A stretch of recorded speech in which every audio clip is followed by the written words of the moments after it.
great thing about the fact that we've come this far without really seeing strong term market activity and very large price moves. We saw a big price move late 23, spot price doubled.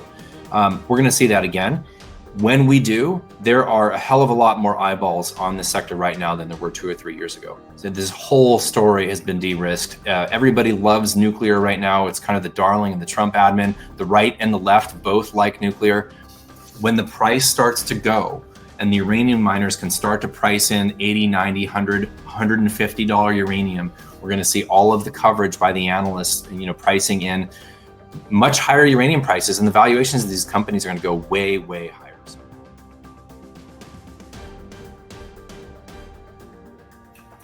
You're watching Capital Cause, and my name is Danny. It is August 4th, 2025, and my guest today is one of the top uranium experts in this space. It is none other than Justin Huhn, the Uranium Insider. Great to see you, Danny. How are you? Good. Yourself? Yeah, doing really well. Thank you. Yes. So let's go ahead and dive into the nitty-gritty here, Justin. It's been about a month since we last had you on. What are some of the key items that uranium investors or just people that are just kind of window shopping uranium stocks, what should they be concerned about? What should be front and center on their radar screen given the past month or so? Honestly, I think the biggest element right now that I find the most interesting and the most poignant for what we expect to happen in the next couple of quarters is the fact that we're in the middle of what is very typically a slow summer period.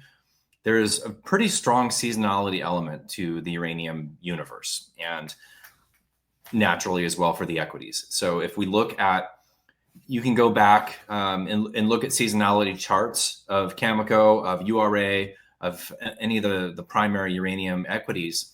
And there's almost always a strong seasonality. If you go back in like a 20-year average, mid Q3 into Q4 into the first half of Q1, usually pretty strong. And the reason for that is that's usually in line with how the price of the commodity typically moves in a typical year. Now, it's not every year.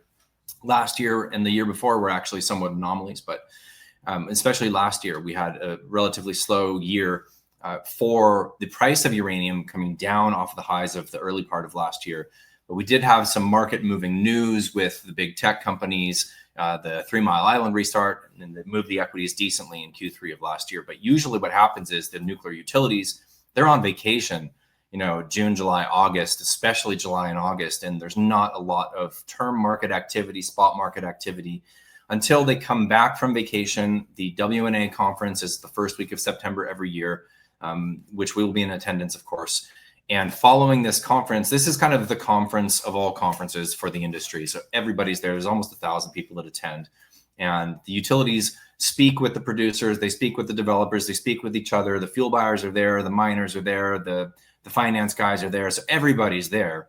And following this meeting, you often have more activity happen in the term market. The utilities come back to the table with a better understanding of the dynamics of what the producers are offering up, timeframes, volumes, pricing, et cetera. You also have a lot of utilities, especially in the US, that get new budgets October 1. And then there often is a fuel conference in October as well. So usually middle of Q3, early part of Q4 is when utilities really kind of come back to the table after a slow summer. This year, the dynamic is very different, and there's multiple reasons for that. One of the reasons is that we've already had about a 12-month period of stagnation in the long-term contracting market. So the price has been basically firm or within a $2 trading range, the long-term uranium price of about $80 a pound for more than 12 months. And we're starting to see that tick up a little bit, according to one of the price reporters. Importantly, during what is typically very, very slow summer, there's a lot of term market activity happening right now. And this has just started to kind of increase over the past few weeks, and especially the past couple of weeks. So we have multiple large US utilities that are in the market with RFPs. Now, these RFPs are pretty small. We're not talking 5 million pounds a year going out late 20s, early 30s. We're talking about, to speak generally across multiple RFPs, 2027 to 2033 is about the time frame, and especially 28 to 32, where multiple utilities are attempting to cover, and these RFPs are a couple 100,000 pounds per year. The volume is small, but these requests are coming from large US utilities. What it seems to us is happening is that these utilities are dipping their toe in the market. They're testing the market with these small RFPs. Who has the pounds? What do they want for the pounds? And what is the depth of the market for this period that we need to cover? So this is happening. We've got 3 or 4 RFPs coming from US utilities. There's a couple from non-US utilities. There's some large RFPs that are expected to hit the market in the next month or so, also from non-US utilities. So this is all kind of coming to a head after a long period of stagnation, just prior to the WNA conference and the seasonal period where we think we're going to have a robust end of the year, especially considering what has transpired over the past 12 months, not only with the stagnation in the physical market, but the unbelievable de-risking of the nuclear fleets globally by this growing demand for electricity that we're seeing around the world. So it's a very, very interesting setup right now. Yeah, I've got the uranium spot price alongside the uranium term price graphed here side by side, and you can see the long-term price here in black and the spot price here in blue. The spot price is a lot more volatile than the term price, and you can kind of see them both meeting around the same point as of the most updated here data entry. Now you see back in the last big bull market in 2007, it was really when the spot market really began to outshine the term market was when we topped. It seems like we're about to hit another intersection between the two. Is this of any significance here, Justin? Not necessarily, although typically when we see runs for the equities, that is much more based on a steep run for the spot price rather than a gentle move up in the term price. But those two markets are inextricably linked.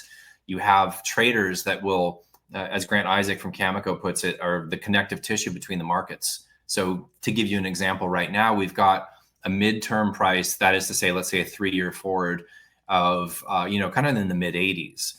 And you have the spot price at about 71. It effectively is a floor in the spot market because the traders will come in and they'll buy spot after signing a midterm carry trade contract with utilities. So the carry trades that get done between utilities and traders buy in the spot market. And we've seen exactly that. The spot price went up on the spot news. It dropped right back down into the low 70s. And it's basically a floor there because all this trading activity is happening at that price. They can buy at 71 spot, carry it forward 2 or 3 years, deliver to utility, and make a tidy profit. And that's exactly what's happening. It puts a floor under the spot price. So the spot price crossing above the term price typically happens during a pretty severe risk on situation for the whole sector. And you can see the big divergence that happened back in late 23. And we think something similar is probably going to happen coming up pretty soon here. It's just going to take a little bit of momentum to step into this market. And that could happen at any time. We aren't expecting that necessarily to happen during the month of August. It's still slower than if this same activity was happening in October, November. But this is leading up to, and it's a brilliant setup going into the later part of Q3 and into Q4 and then beyond. There's enormous uncovered needs. There's 500 million pounds of uncovered needs for utilities between now and 2035. You go out to 2040 and that more than doubles. And so there's significant uncovered needs. Utilities really have to step up here. And one last point I'll make on this is that we're just not going to see big volumes in the term market without higher prices. And we're not going to see higher prices without big volumes.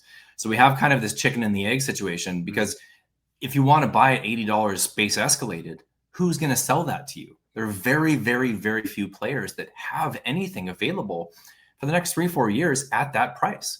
So as soon as there's more demand in the market, and that's coming, and as we're starting to see early signs of that, it has to inherently move the price up, because the sellers that have material available for the late decade, Cameco, Orano, Uranium One, Kazatomprom, all of them, they're not signing $80 fixed price contracts for that.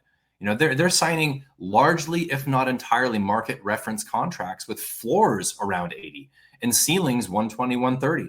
So as soon as we have enough volume to eat up what's available in, like the low 80s, and it's not going to take much, we're going to see the price start to move. And that's just talking term price. The spot price is going to go with it, just for the factors that I already mentioned. And that is barring any sort of further financial speculation or real momentum action in the spot market like we saw in late 23, because that wasn't just the financials.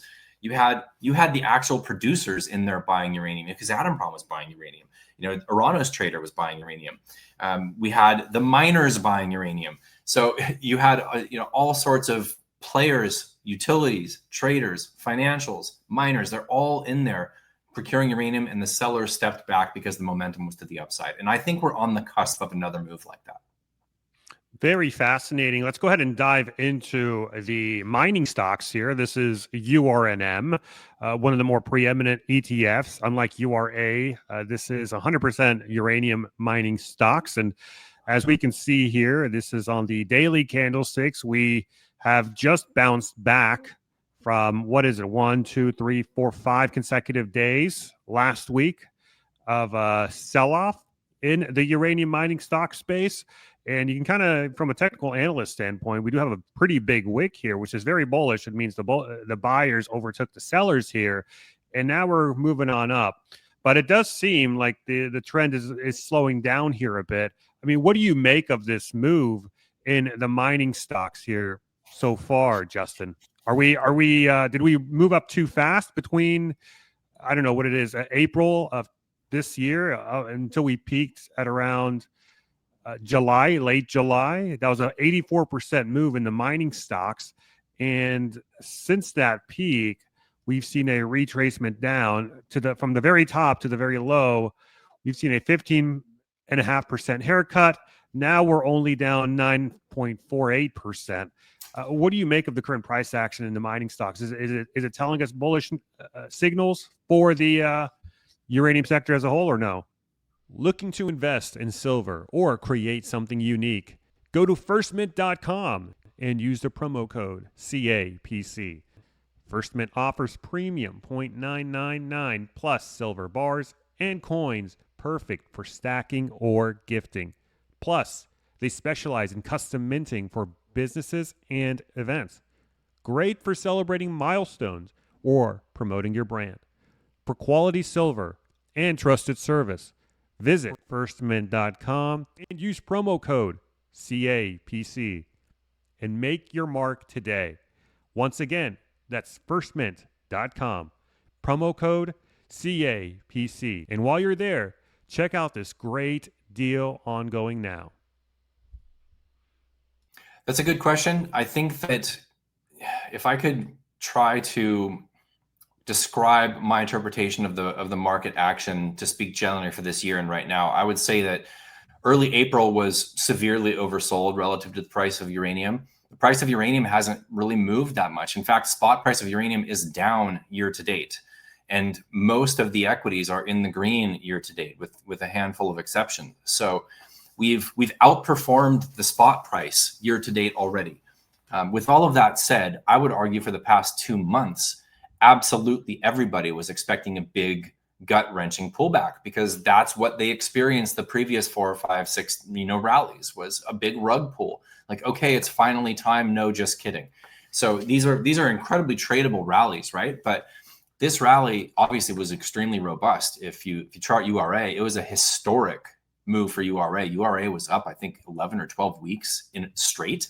Mm-hmm. So this pullback is very, very light, considering the run just happened, and considering that the spot price is still actually down year to date. With all of that said, everybody was expecting a much bigger pullback and much sooner, and it just didn't happen. And oftentimes the market does the exact opposite of what most people think it should or will do. And that's not unique to uranium. That's just how the market works. It can be a cruel mistress, as my partner likes to say. So now seeing the sector roll over the last 4 or 5 days, like you mentioned, the dip or bought on Friday and decent action today. Everybody is probably expecting like a gap fill. Like if you go back, 2 months, you'll see that pretty obvious gap on URA.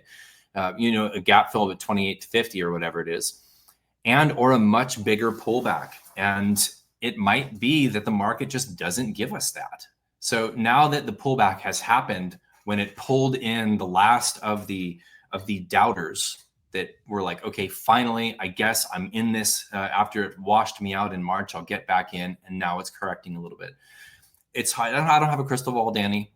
If the broad market rolls over further, I think this correction could go deeper. I would not be concerned about whatsoever. We have two portfolios at Uranium Insider. We have what we call our focus list portfolio that is more centered around fundamental buying and hold. And we also have something we call the dynamic model portfolio that is more of a trading portfolio. We have some cash in that portfolio, and we intend to put it to work during this pullback, however deep it goes. So for us, bring it on. We'd love to see cheaper prices because we have a very, very high confidence and conviction in what we're about to see happen, let's say mid Q3 and beyond. So hopefully, actually, we get more of a pullback. Technically speaking, this chart looks heavy to me. Just my quick interpretation without seeing RSI or moving averages. I would, if you were to draw a trend line across the tops of all of those peaks over the past couple of years, that might be a point of support that was previous resistance, just, basic technically. Yeah, if you were to draw, there you go. That might be a decent point to look for a URA pullback. That's probably a spot I would look to start getting longer here. Understood. Really quick here. I know our time is limited, Justin. I want to take a look at the totality of the uranium market. We've got about $128 billion in total market cap across the entire uranium sector. Now, I mean, there are shit coins with, pardon the language, and meme coins with a higher market cap than that. I mean, clearly, when you look at it from a market capitalization perspective, we are severely underpriced for a sector that the world is heavily reliant on. And but one thing that got my attention was that if you look back at the last bull market in 2008, valuations hit approximately $150 billion in total market capitalization. Does the fact that we're pretty close to near all-time highs in total market cap for all these uranium companies, is that a cause for concern, or are we dealing with something completely different now? We haven't adjusted for inflation, things like that. Well, a couple of things I should point out. This is the market capitalization of companies that looks like that are held by URA. You're including picks and shovels plays and nuclear plays here. So that's BWXT, Oklo, NuScale. All of those companies are not necessarily uranium pure play companies. So the actual uranium space would very likely be, between, probably around 80 billion in market capitalization for the uranium miners. So just comparing market caps of the previous run, there's still significant upside. But honestly, I don't really think this market, goes off of fundamental valuations and market capitalization. I don't think anybody investing in the nuclear uranium space is looking at PEs. I don't think anybody is doing forward cash flow analysis because there's just so many assumptions you have to bake in. What is the price of uranium? When is that mine operating? Like, do a forward cash flow analysis on NextGen, for example. When exactly is that going to be producing? Are they going to be producing at their nameplate in the feasibility study, or is it going to be half of that? You have to bake in unbelievable assumptions, and nobody does that. The institutions are looking at liquidity, period. They're like, okay, I want exposure here. What do I buy? Well, there's 5 things they can buy that are liquid enough. So where the market capitalization of the entire sector could go is anybody's guess. I think it really has to do with how much speculative fervor enters this space when we really have a robust rally for the price of uranium and the sector gets much, much more attention. The great thing about the fact that we've come this far without really seeing strong term market activity and very large price moves. We saw a big price move late 23, spot price doubled. We're going to see that again. When we do, there are a hell of a lot more eyeballs on this sector right now than there were 2 or 3 years ago. So this whole story has been de-risked. Everybody loves nuclear right now. It's kind of the darling of the Trump admin. The right and the left both like nuclear. When the price starts to go and the uranium miners can start to price in $80, $90, $100, $150 uranium, we're going to see all of the coverage by the analysts, pricing in much higher uranium prices, and the valuations of these companies are going to go way, way higher. So I have no speculation on what the total market capitalization of this sector will be at the peak of this quote unquote bull market. But I do know that we're about to enter another phase of the price moving up. And I think that this story is much more popular and there's many more people well aware of this investment. So as soon as this starts to hit and the price starts to move, there's a lot of money on the sidelines that are like, okay, I get it. Nuclear is growing. Uranium mining is hard. There's insufficient supply as far as out into the future as you look on anybody's supply and demand modeling. But when is the price going to move? So when that does, there are a lot of naysayers and fence sitters that are going to be entering this market. So we expect to see much higher traded volumes and moves for the equities to end the year. Awesome. And you did mention the Trump administration. I want to reference very quickly a tweet from the Secretary of Energy, Chris Wright. We don't have time to play the video right now, but he basically titles it by saying that the U.S. put people on the moon. Can we build nuclear reactors again? Absolutely. Is it going to be a challenge? Yes. But can we do it with President Trump's bold leadership? Yes, we will. So essentially, I mean, you've got the federal government acting as a tailwind for the sector. I mean, a complete contrast from the previous 4 years. Obviously, that can do, that is nothing but a tailwind here. But before we sign off here, Justin, I want to encourage my audience to look into Uranium Insider. And we do, in fact, have a special discount. You can save up to $300 if you sign up using the special link down below to the Uranium Insider annual plan. But Justin, who is Uranium Insider for? Who is it not for? Why should investors looking to play this space use your newsletter as kind of like an outsourced research tool? I mean, you guys, this is all you do. You live and breathe uranium. The average person, we all have jobs. We have other things to attend to. We don't have the same level of bandwidth to do the same research that you guys do, and this is where you can kind of come in. But explain to the audience what they'll get out of Uranium Insider, who's it for, etc. Sure, Danny. I would argue that this product is for anybody that has money at risk in this sector. It's extremely important to me as an investor with money on the line in uranium equities to know exactly what's going on in the physical uranium market, and that is where we focus a decent majority of our attention, is making sure we're understanding the dynamics in the term market and the spot market and what comes next in the physical market. It's much more difficult to predict what comes next for the equities, but generally speaking, the equities tend to follow the price of the commodity, as most commodity mining stock equities do. So we focus a lot on that, and every single day we have communications with our membership with details about the physical market, about the equities flows, the ETF flows, and any opportunities that come across our table in this space. So for my experience, and I own a number, I buy, and I'm a purchaser of other newsletters that I don't have the time to research. So, and I have money on the line in other sectors as well. So that helps me, newsletters in other sectors, precious metals, copper, etc. But for me, if you've got money on the line in this space, you're going to want to have the best information possible as far as what is happening in the physical market. And that's, I think, really where our product shines. Excellent. We will have a special link to that discount down below, guys. So be sure to check it out. Justin, thank you so much for coming on, my friend. It's always a pleasure getting an update from you on this uranium space. As you guys well know, or may not know, the channel started off as a uranium-focused investing channel, and then we kind of branched out into other spaces here. And Justin was, I believe, my first guest. So it's really cool to have you on here periodically, Justin. Thank you so much for your time. Guys, if you enjoyed this podcast, drop us a like and comment, go Justin, go in the comment section. If you disagree with anything, that's fine too, but let me know what and why you disagreed on. And then finally, check us out on Substack at capitalcosm.substack.com. Subscribe to the channel, and I will catch you later.